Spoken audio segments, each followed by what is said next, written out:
Lakukan sebuah terobosan yaitu pemerataan dokter ke setiap puskesmas dan kita lakukan peningkatan puskesmas menjadi dari rawat jalan menjadi rawat inap. Dan kita bagikan ada 3 tempat rawat inap, yaitu yang pertama sekali di JP Rumah Sakit Umum tak otomatis, kemudian ada di Muntulang, kemudian di Kecamatan Waila Induk, dan pemerataan pembangunan prasarana gedung baik postu maupun pesma, insya Allah selama saya sudah merata di seluruh daerah. Sekurang-kurangnya setiap kemukiman itu sudah ada postu dan pesma untuk membantu. Lebih lagi kita juga perlu bangun puskesdes. Dan ini kita sudah perhatikan di bidang kesehatan. Kemudian yang bertugas di daerah di dinas kesehatan itu semuanya ahli kesehatan, bukan kayak dulu. Dan banyak bidang-bidang yang saya angkat sebagai tenaga struktural di dinas kesehatan. Contoh misalnya di lembaga pendidikan. Kenapa lembaga pendidikan dulu sangat sulit dan banyak santer persoalan-persoalan di sana yang terasakan antara guru dengan dinas kesehatan, dengan pendidikan, antara bidan, antara perawat dengan dinas kesehatan. Kenapa dulu banyak gap sebelum kita? Karena yang mengatur dinas kesehatan itu bukan ahli kesehatan yang tahu persis tentang kebutuhan kesehatan dan perasaan orang kesehatan. Juga di departemen pendidikan, yang mengatur mereka itu bukan orang-orang yang berasal dari dinas pendidikan atau berasal dari kalangan pendidikan. Sekarang kan kepala dinasnya saja berasal dari guru SD. Kemudian juga kepala bidang, kabit dan sebagainya itu pun dasarnya dari guru SD juga guru SMA juga kita angkat di sana. Kenapa? Biarlah mereka mengatur dunia mereka sendiri agar lebih berkompeten di masa-masa sehingga tidak ada pemberontakan, tidak ada persoalan. Jadi saling merasakan mereka. Bidan kan seluruh Aceh Barat ada bidan. Jadi banyak sekali sampai sekretaris dinas kesehatan sekarang itu bidan. Dan banyak pejabat itu dari mereka. Oke, pertanyaan terakhir itu mengenai selama ini kami mendengar bahwa mendapat penghargaan dari Presiden mengenai perikanan. Apa sih yang dilakukan oleh pemerintah sendiri sampai mengenai perikanan di Aceh Barat? Oh itu gini. Perikanan dan kelautan, Pak? Iya, dulu di bidang masalah departemen kelautan ini, perairan dan kelautan ini, perikanan dan kelautan ini, dulu ada persoalan antara kelompok nelayan Merbok dengan Pelan Terakhir, Bubun dengan Pak Smosek, mereka saling bertengkar sehingga tahu saya mengerti dan paham, kemudian sampailah laporan kepada saya memanggil mereka sehingga saya bentuklah sebuah jaringan sistem penguasaan laut bersama. Setelah kita lakukan ini, rupanya ada lagi persoalan kita dengan kabupaten lain. Aceh Jaya juga masuk ke Melabu, Nagan Raya juga masuk ke Melabu, Aceh Selatan juga masuk ke Melabu. Sulit lagi, ada lagi pertengkaran antara kabupaten. Kemudian timbullah perencanaan dari saya, ide kita buat sebuah pertemuan dengan beberapa bupati sampai ke Singkil, Barat Selatan ini, sehingga kita duduk bersama, kita melahirkanlah sebuah deklarasi Melabu tentang sistem pengawasan laut bersama, sehingga ini sangat besar manfaatnya. Banyak sekali gara-gara kita lakukan koordinasi bersama dengan antar kabupaten, sehingga dari Medan tidak bisa masuk ke Melabu, dari Sibolga tidak bisa masuk ke Melabu, kemudian juga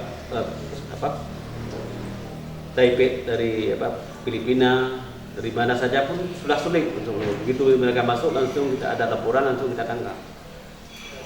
Kemudian tentang pembagian pukat troll pengawasan pukat pro kita rubah menjadi pukat ramah lingkungan, itu kita berganti rugi pada masyarakat.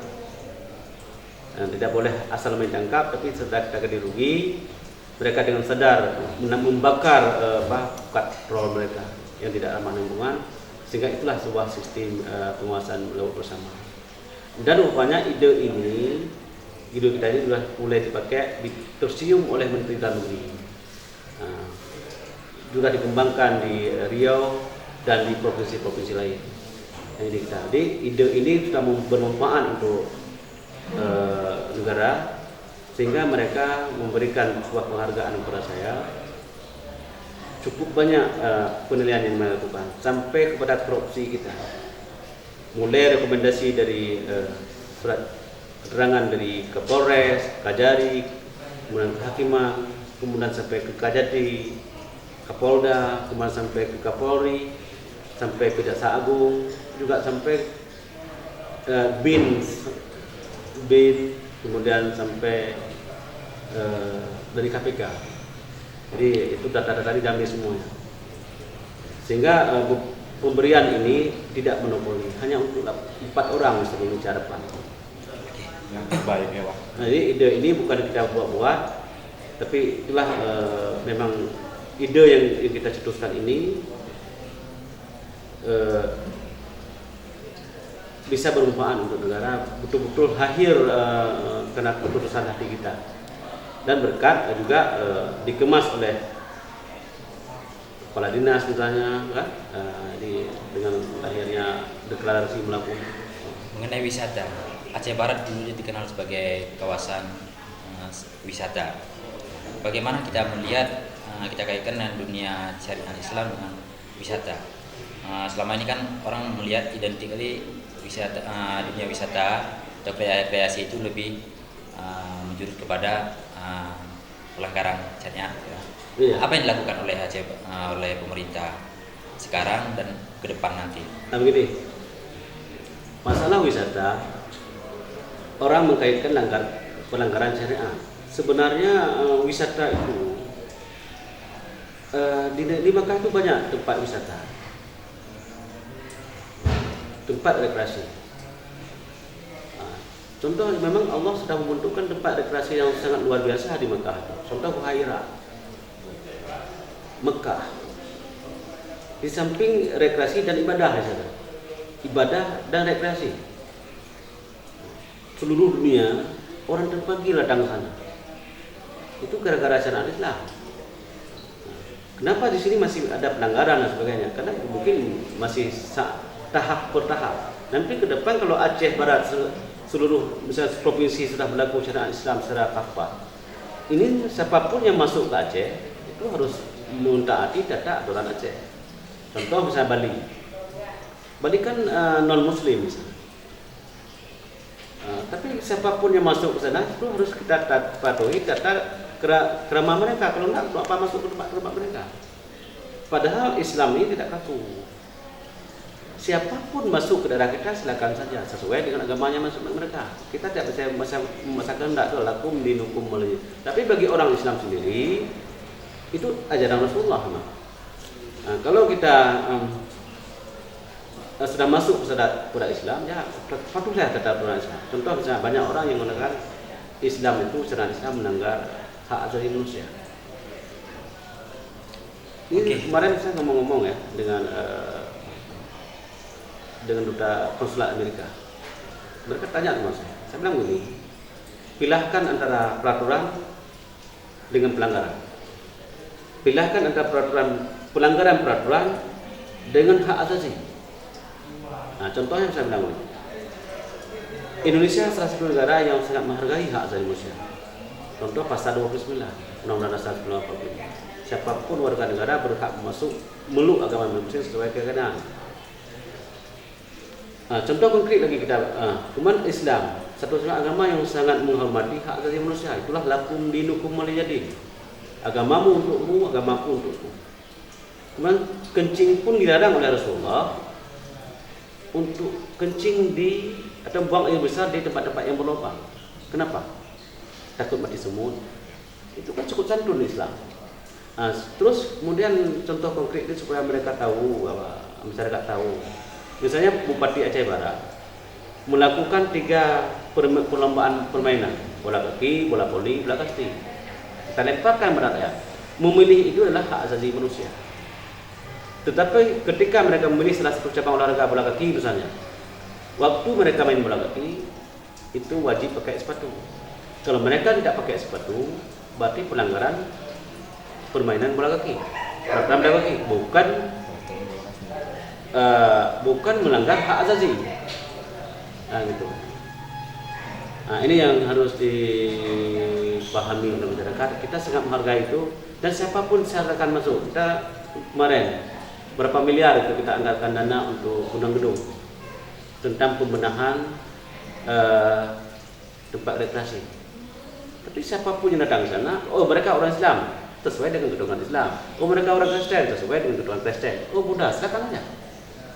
Yang penting tata krama ini ditaati oleh berbagai masyarakat. Sopan santun. Oke, mungkin terakhir visi misi Bapak selama ini dan ke depan nanti. Jika terpilih lagi. Iya. Visi misi. Saya kalau misi-misi ke depan sebagai mencalonkan diri sebagai Bupati Aceh Barat, yang pertama itulah untuk melanjutkan program-program yang lalu, karena belum selesai. Karena seingat saya, kalau pergantian pemimpin itu ada, kebijakan langsung berubah. Contoh misalnya, visi misi Bupati yang lalu, saya sedikit pun tidak pakai lagi. Kenapa? Saya ada visi saya sendiri. Juga ke depan, kalau pergantian Bupati itu bukan lagi saya, semua kebijakan saya, visi misi saya tidak lagi terkapur dalam misi Bupati yang lain. Inilah yang saya sangat bertekad untuk melanjutkan pembangunan ini sesuai dengan yang visi misi saya. Pertama sekali saya hanya bermohon kepada Allah, ya Allah, kalau saya bisa terpilih yang kedua kali, kalau saya tidak mampu melaksanakan cara Islam dan membesarkan agama Allah ini, ya Allah, jangan terpilih lagi saya di Bupati Aceh Barat. Itu misi utama saya dalam ini, untuk melaksanakan syariat Islam secara kafah, kemudian melaksanakan pembangunan dari kampung ke kota. Karena pembangunan, kita bangun kampung, otomatis maju kota. Kalau bukan bangun kota, belum tentu majunya kampung. Inilah, dan untuk misalkan misalnya masalah ring road, jalan yang belum selesai, masalah cara syariat Islam, masalah kebun belum habis terbagi untuk masyarakat.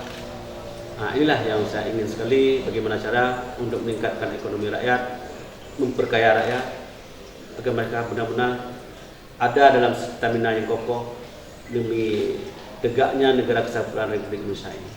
Mungkin demikian. Punya catatan Pak Ya. buat masyarakat. Ya, yang pertama sekali kita himbau kepada seluruh masyarakat Aceh Barat dalam rangka menghadapi pilkada ini. Harapan saya pertama, pilkada adalah sama dengan pemilihan kecil. Berganti kecil, kita pilih kecil yang baru. Berganti bupati, kita pilih juga bupati yang baru. Berganti gubernur, habis masa jabatan gubernur, kita pilih yang lain. Habis perdana juga demikian. Ini hal biasa dalam sebuah demokrasi. Karena itu saya berharap kepada seluruh masyarakat, jangan gara-gara orang mencalonkan diri menjadi bupati Aceh Barat, kita berkelahi sesama teman, putus hubungan sesama pemilih. Santunlah kita, berpakak-pakaklah di sana. Kamu tim siapa, kamu dukung siapa, silakan aja. Biarlah sama-sama baik, sama-sama santun. Kenapa? Kalau jagoan kita terpilih, alhamdulillah. Tapi kalau jentiknya jagoan kita nggak terpilih, mau bagaimana kita? Sedangkan kita sudah saling memfitnah, saling adu jotos dengan teman-teman dan famili. Kan nggak mungkin 13 orang itu bisa terpilih semua jadi Gubernur Jawa Barat. Itu jelas. 13 kandidat itu tidak mungkin akan terpilih semua jadi. Karena itu berbaik-baiklah dengan semua teman yang tugas masyarakat sekarang.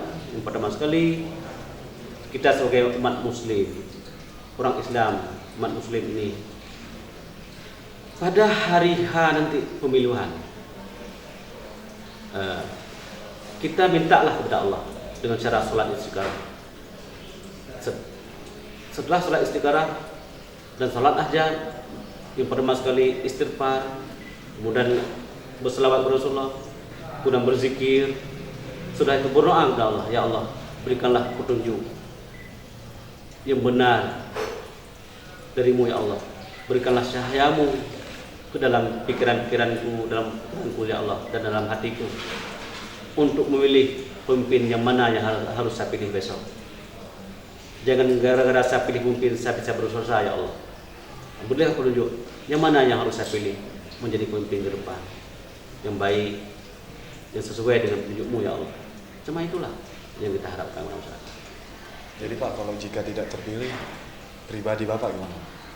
Saya sebagai orang Muslim yang mempunyai ada ketauhidan, ilmu tauhid, ilmu fikih dan ilmu tasawuf ini, itu semuanya ketentuan Allah. Saya tidak pernah kan itu adalah doa saya tadi. Ya Allah, kalau saya terpilih